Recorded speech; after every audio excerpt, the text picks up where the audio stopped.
Carlos Loret de Mola. ¿Dónde podemos ubicar a Carlos Loret de Mola? Bueno, Loret de Mola, que creo que también cuando hablé de sicarios del periodismo en televisión, fui, si no el primero, de los primeros en hablar de que no son periodistas o no son comunicadores, sino son sicarios.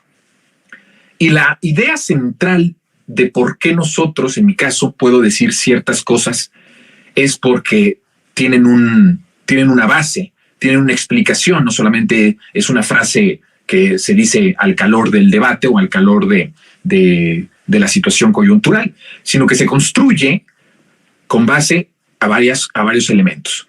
¿Por qué pensamos y por qué yo decía, y que después mucha gente lo empezó a decir, que son sicarios del periodismo?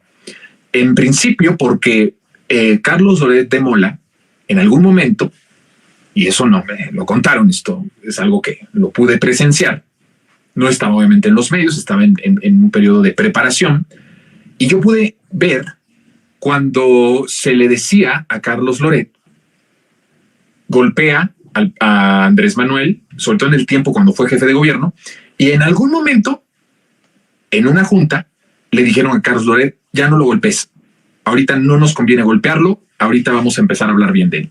Y entonces tú veías el noticiario de Loret, sus espacios, y era maravillas hablar de López Obrador. Y cuando le decían que hablara pestes, era el más acérrimo de sus enemigos.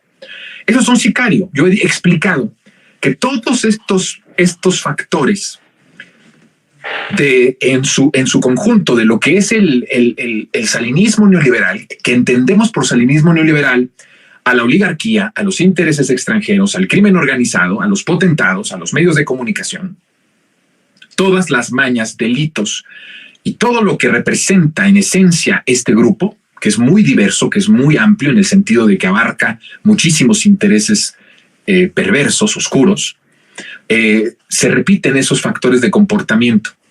El crimen organizado es parte del régimen salinista neoliberal. Ahí hay sicarios que a sueldo, con órdenes del capo mayor o de los líderes delincuenciales de las distintas bandas, le ordenan a un sicario, mata a esta persona o incendia este Oxxo, ¿no? Y el sicario se encarga de hacerlo. Hay una obediencia a su líder. Eso sucede igual en el periodismo, en este periodismo de sicarios. Y es lo mismo, el jefe editorial, que no es el jefe editorial, porque el jefe editorial es el que transmite la orden, pero esto viene de arriba, de los dueños. Ni siquiera de los directores editoriales, estamos hablando de los meros, de los dueños, de los empresarios, pues, de los delincuentes de cuello blanco. Y entonces llega la orden y le decían a Loret, ahora habla bien, ahora habla mal. Entonces por eso cuando yo veía esto y pensaba en la manera en la que se le podía llamar a este tipo de personas, y después fui construyendo esta hipótesis que puede ser un libro. Sería muy bueno, ¿verdad?, escribir un libro del periodismo a los sicarios o sicarios en el periodismo en México. Miren, más o menos el título podría ser así. Hay mucho que contar, ¿eh? Y entonces ahí está Loret. Loret es entonces la figura, la imagen del por qué nosotros le llamamos a este tipo de personajes sicarios. La definición de sicarios del periodismo está basada en la imagen y la semejanza y el comportamiento de Carlos Loret de Mola. Pero a partir de esa elaboración se puede aplicar a todos los que están en algún espacio de la televisión, de la radio y de la prensa escrita. Por eso yo hablo de que son sicarios que responden a sus amos. Y ya hemos dicho cuáles son estos amos. Resulta que Carlos Loret pues saca uno más de sus montajes y hay una hipótesis que yo tengo. Hay dos versiones.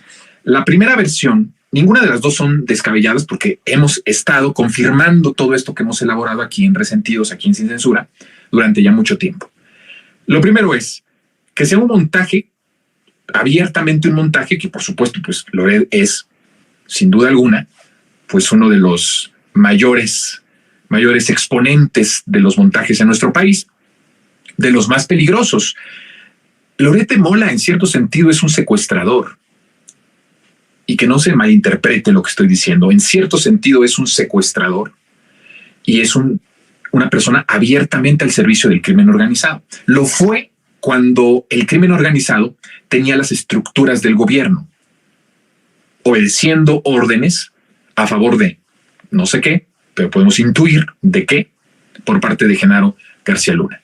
Y lo es ahora, ya que el narcoestado, o lo que llamamos nosotros esta parte de los narcopresidentes, ya no están en el poder a partir de 2018. Entonces, hay que ubicar a Carlos Loret como un sicario de siempre, un vocero, alguien que le da voz al crimen organizado, desde que estaba en las instituciones federales hasta que ahora ya no tienen las instituciones federales y son parte de los que protestan y de los que están rabiosos por el rompimiento del Pacto Nacional, que ya he explicado muchísimo qué es este Pacto Nacional. Entonces, ubiquemos a Carlos Loret de Mola como eso, una persona que ha servido al crimen organizado en lo institucional cuando éste estaba en las instituciones federales y ahora que no está en las instituciones federales. Ahí podemos ubicar a Carlos Loret de Mola. Y en esencia, cuando uno revisa el trabajo, pues si una persona secuestra es un secuestrador, si alguien mata a una persona es un asesino. No tenemos un problema con esto, ¿verdad? O si tenemos un problema con decir las cosas como tienen que ser dichas.